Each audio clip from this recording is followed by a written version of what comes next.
Hello, welcome to my fifth presentation on Java AI Developer course. Now in this session, I will discuss all about functions. Now, what are functions? Now, functions, or we can call it methods, they are blocks of code that perform specific tasks. Of course, they would improve the code reusability and modularity. Now, what are the key features of functions? Well, they are defined inside a class. Every function in Java belongs to a class. It could return a value. The functions can return data of any type, or void if nothing is returned. It could also take on parameters. Functions can accept input or arguments. Now, it also can support methods of overloading, such as multiple functions with the same name but different parameters can exist. And of course, it could also be static or instant methods. The static methods belong to the class, while the instant method belongs to objects. Now, to get a feel of what we are describing here, let's try to demonstrate that by providing a project. An example here, it is a Java program which counts words and letter frequency from user input. Now, to build the application, all we need to do is to copy the description to ChatGPT. And then we let ChatGPT create the program for us. This Java program will count words and letter frequencies from user input. And after a while, he will generate the program, the code for us. And all we need to do now is copy everything and paste it to IntelliJ. Now I have created the file here, which is word count. Now I have pasted the code that we copied from ChatGPT, and let me try to explain it. It's quite lengthy, so let's try to remove some of the functions first. Okay, let me explain this. So to simplify, let's just explain the first two functions. The first function here is to count the number of words. Now, in order for us to count the number of words, we assign text trim split to a string words. Now, what will this text that trim split do? It will split the text by spaces and return the number of words. So it would ensure multiple spaces are handled. So if the user will enter a sentence, so it would create the user will input a series of words, and of course there will be spaces there. The text stream split will handle those spaces, and in return it will return the length of the words. So the command here is return words dot length. So we have the number of words.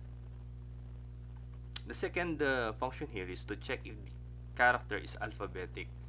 Now, in order for us to check, we have to define is alpha as a boolean. Now, the boolean can take on either true or false. Now, if it is true, of course, it is alphabetic. If it is false, it's not alphabetic. So how do we check if it is alphabetic? Then we have to return the CH would fall here in capital A to capital Z, or the CH would fall between small or lowercase a to lowercase z. So in return, this line will check if the input is within capital A to Z or lowercase a to z, and that is the basis for us to know if it is alphabetic, either true or false. Okay, so let's try to check these two functions that ChatGPT created for us. So let's try to remove this first. So let's try to test that.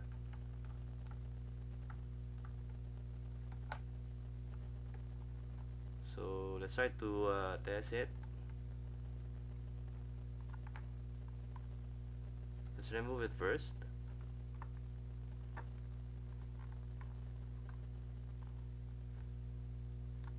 Okay. So we have here a test system out print ln. So is A alphabetic? So let's try to call is alpha and then try to see if character A is truly alphabetic. We know that that's true. So the program should return to us the expected value, which is true since it is a boolean. Now here we have a system out that print to display the word count. Let's say for example we have the word count here. My name is Michael, so we know that the word count there is around 4. So let's try to see if that is true.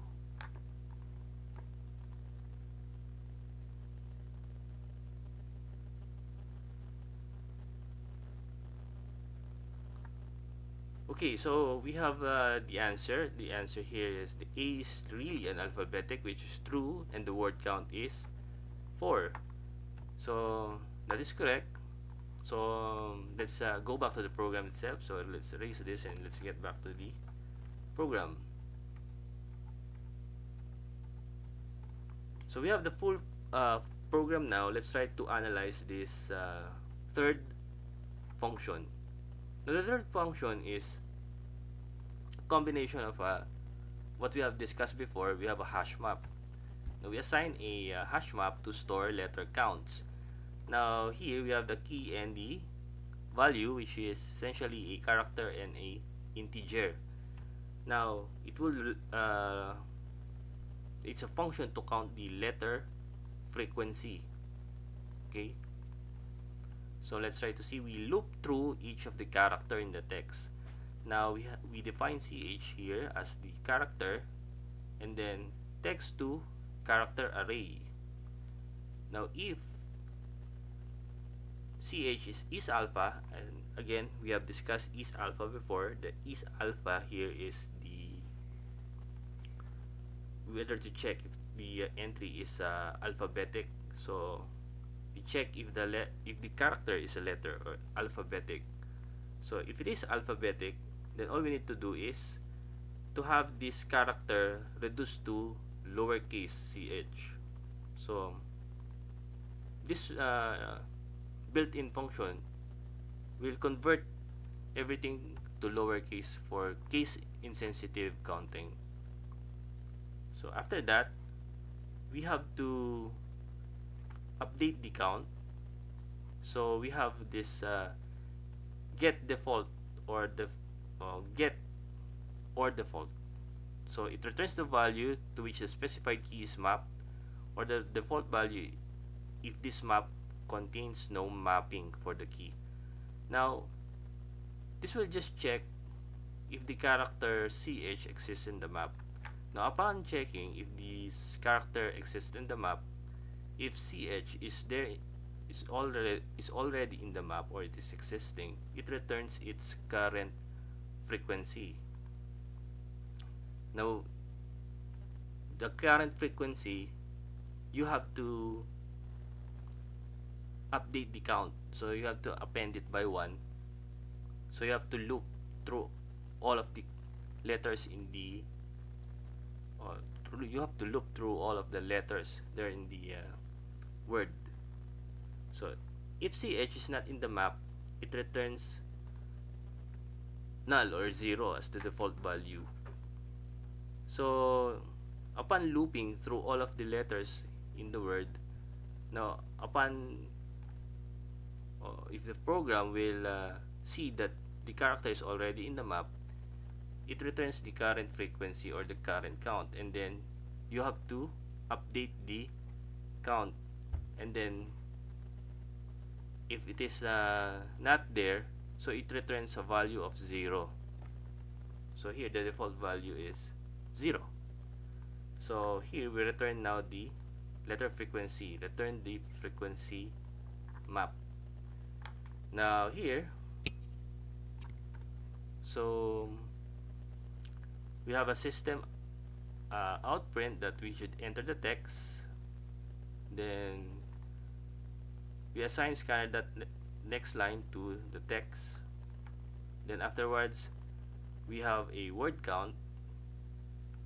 It takes the count words text, so we have defined count words here in the function to count the words and return a message word count. So here the program will display the word count or the number of words that the user inputted. So in the last lines we have a letter frequency here. Now it assigns letter frequency text, okay, which is the function that we have defined here, letter frequency, and it takes the text as the input. Now we have an output here. We have to print the letter frequency. So let's check if the program works. So we run the program.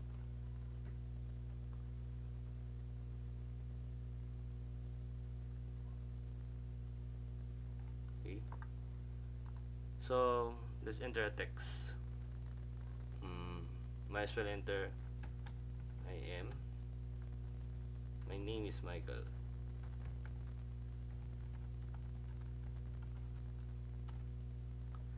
So the total word count is 4. So we call on word count to display the number of words, so that's correct 4, and we call on the letter frequency to display the frequency of the characters. Now as you can see, it displays it correctly.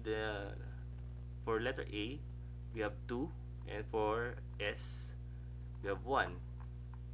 Now as you have noticed, of course in this words, my name is Michael, he will check if everything there is a character using our is alpha function, and after a while, after checking if everything is a letter there, so we convert everything to lowercase, and then we use this function letter frequency put, okay, wherein it would loop through all of the characters in the my name is Michael. So it will look through all of the characters there.